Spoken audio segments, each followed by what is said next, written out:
So this week, if you were to only look at the stock market, you'd think everything was absolutely golden.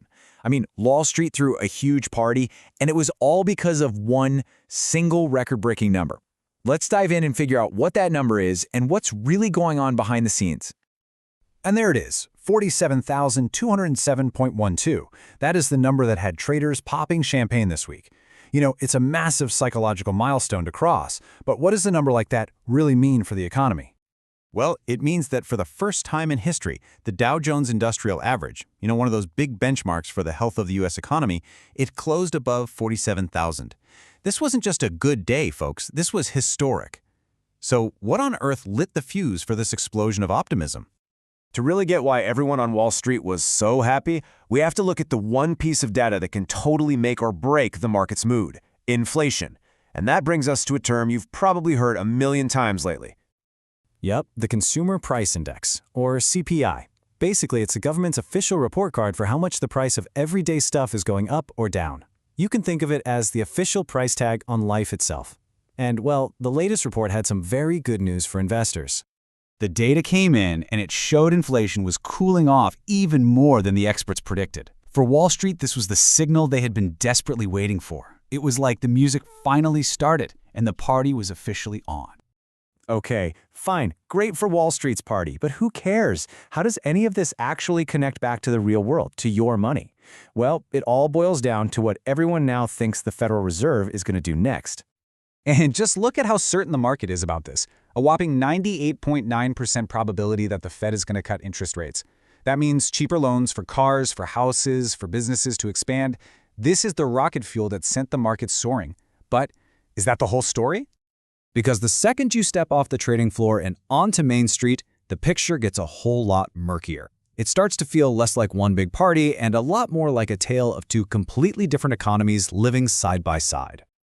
So while all the investors are celebrating, are regular folks at home feeling that same kind of optimism? Well, the data we're seeing suggests not even close. Actually, it's quite the opposite. And this slide just lays out that disconnect perfectly. I mean, look at the left side. Pure euphoria. Record highs, the market's best week in months. Even the so-called fear gauge is way down. But then you look at the right, consumer sentiment, how people actually feel about their finances, is dropping. And we're not just talking about some vague feeling here. The hard data from the University of Michigan shows that how people feel about their current situation went down, and their hopes for the future, that went down too. So you have the market betting big on a brighter tomorrow, while a lot of people are just bracing for a tougher one. And this isn't just an American issue. Because if we zoom out and take a global view, one of the world's top financial watchdogs is sounding a pretty loud alarm bell, basically saying that all this market celebration might be built on some really shaky ground.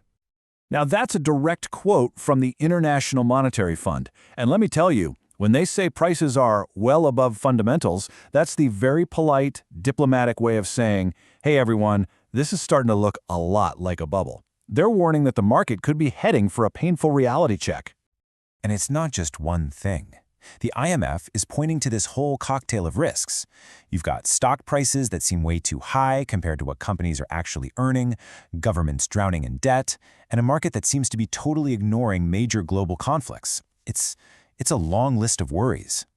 And here's the real kicker. While the market is partying like there's no tomorrow, the IMF's own forecast shows that global economic growth is actually set to slow down over the next few years.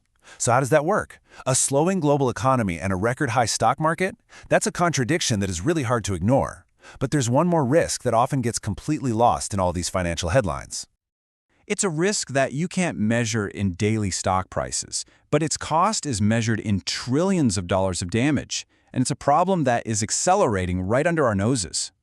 $3.1 trillion. I mean, just let that number sink in for a second. It's almost impossible to even wrap your head around a figure that big.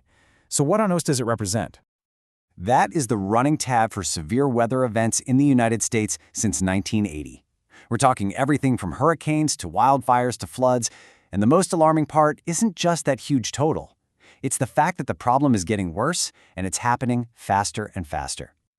Just look at this trend. In only the first half of this year, the U.S. has already been hit with the record-breaking $101 billion in damages from these massive disasters. Every year, the bill just keeps climbing higher. This is a huge, long-term drag on the economy that the financial markets often just seem to ignore in their day-to-day frenzy. And that really brings us to the final question, doesn't it? We have a market celebrating short-term good news, hitting these dizzying new heights. But just beneath that shiny surface, you've got nervous consumers, global economic headwinds, and the rapidly accelerating costs of a changing climate. It really leaves you wondering, in the big rush to celebrate today's record highs, are we completely missing the much bigger risks that are right there on the horizon?